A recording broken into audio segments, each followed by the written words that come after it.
Yeah, how are the boys looking ahead of intra-club trials this Friday? I'd say if I had to sum it up in one word, it'd just be excited. I mean, you play and train and run around in the heat for 3-4 months, and to get an opportunity to just play 4 quarters of footy, albeit against ourselves, but we'll have the rest of the Maggie's boys out here and hopefully a big crowd. It's just excitement. You going to be going all guns blazing? Yeah, pretty well. I mean, most sessions are all guns blazing. We're a pretty competitive bunch. I'm not sure what they'll do with their teams. They might mix them up a little bit. But yeah, everyone will be wanting to put their best foot forward. There'll be a couple of blokes that might get managed throughout, but essentially when you're out there, you're going to be going as hard as you can. How does it feel to be confirmed as captain for another year? I mean, it's just a privilege more than anything to be given and shown that support by the club, Kenny, Chris Davies and the playing group. I'm just honoured to lead the boys again with Darcy and Ollie and a couple of the emerging leaders that are probably going to carry a little bit more of the responsibility as well. So really excited about bouncing back from 2022.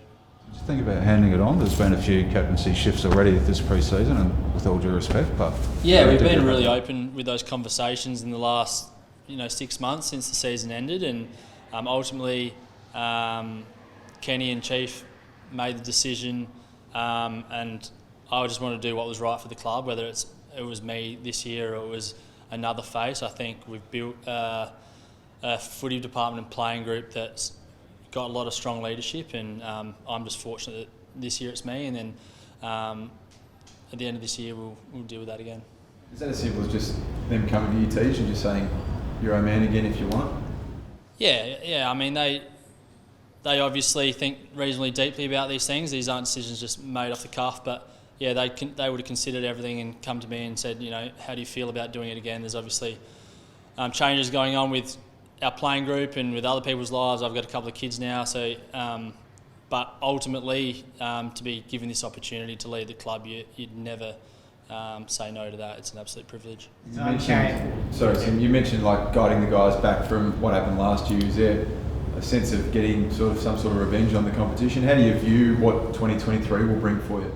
Not so much revenge. I think it's about lifting our own game, and potentially we got what we deserved last year. We didn't play good enough footy for long enough. So this year it's about being better for longer. Our expectations every year are to give ourselves the best opportunity to play finals and go deep in finals. So that's what it's looked like out there. We've got a great body of work in, and now we're looking forward to actually testing ourselves against some opponents in a couple of weeks. I noticed Kenny said this is the most talented list he's had. Does that add a bit more in terms of expectation from yourselves and from your fans as well?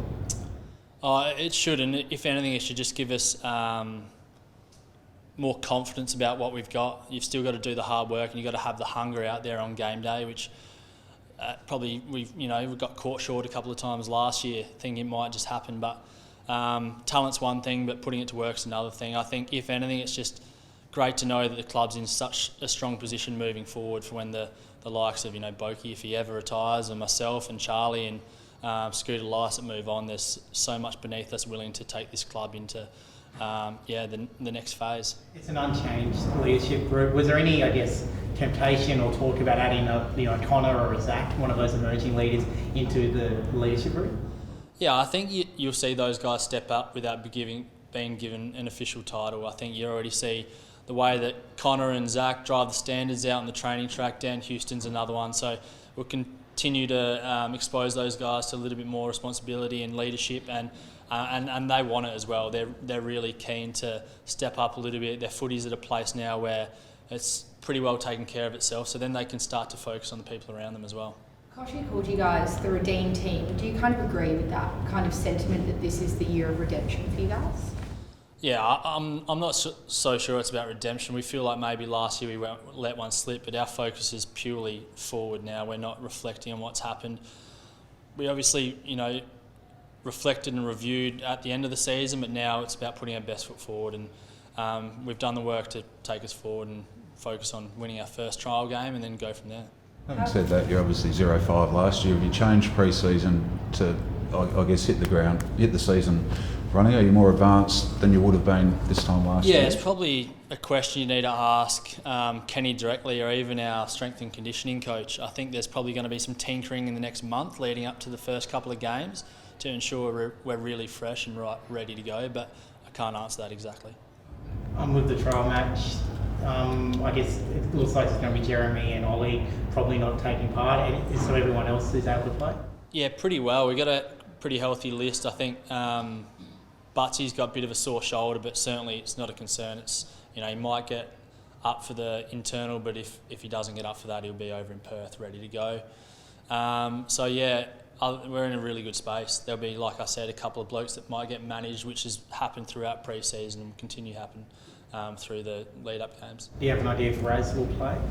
Yeah, as far as I'm concerned, Raz is good to go. Whether he plays the whole 4 quarters, they get him on and off a little bit to ensure he's fresh and fit. That'd be up to the strength and conditioning crew. How much does it fit Orazio Fantasia, I guess, add to you guys this year after you didn't play any AFL minutes last year? I don't want to put any pressure on Raz, but he's a class act, and if we can have him out there for a dozen games this year, it's probably it's worth a goal or two a game to us. And if you look at the games we lost last year, there are a lot that were by a small margin, so he'd certainly be a welcome return. So you've had sort of 3 or 4 months to look at Jason. Just get your impressions of the young man. It's pretty exciting. I've probably only had 6 weeks. He had the double compartment syndrome surgery, so he's stuck on the bike a little bit, and I think that was tough for him as well, not being able to get out there with his new teammates and show his wares. But we've seen basically a month of full training, and it's incredibly exciting. You can see why he went number 1 and why we were so desperate to get him back to South Australia. What are some of those attributes that have impressed you? Look, there's the footy side of it in terms of his skill left and right, the way he reads the plays, his footy IQ, but there's also his physical side. He's strong, powerful, and then he's just got a bit of that sort of mongrel about him that he hates to lose, fiercely competitive in whatever he does, and that excites me when I see that. How do you feel he's going with the increased scrutiny, the pressure, if you will, of the high-profile move coming back to South Australia in the fishbowl?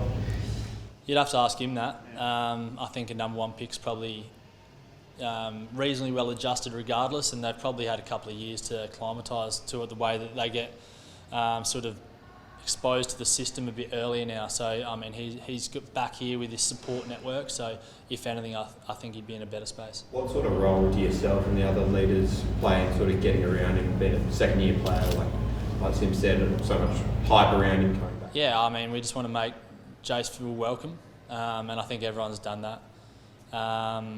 Aside from that, there's going to be some guidance. It's going to be encourage him and also direct him where he needs to, improve areas of his game. But at the same time, he's a 19-year-old.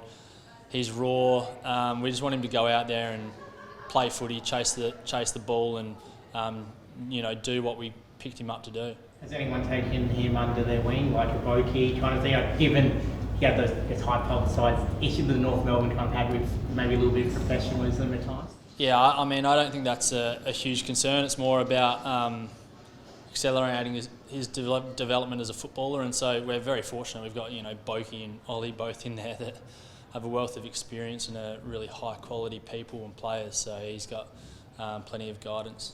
So speaking of Boki, noticed him training with the forwards as well. Is that going to be a bit more of a shift for Travis this year, do you think? Yeah, I'm not sure where that'll actually play out, but you bring a Horn Francis in who you want to expose to midfield time. You saw Connor go into the midfield a lot more of last year, and same with Zach.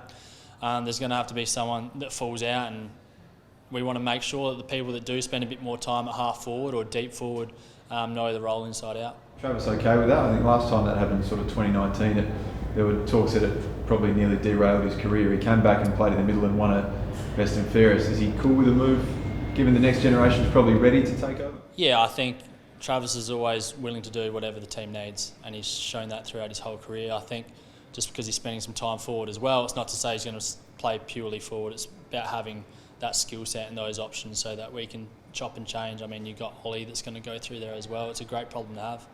How exciting will that forward line look, with Boki and then Dixon back in there and then Junior Rioli? Junior, Toddy Marshall, Raz, pretty exciting, and pretty daunting for some oppositions. Yeah.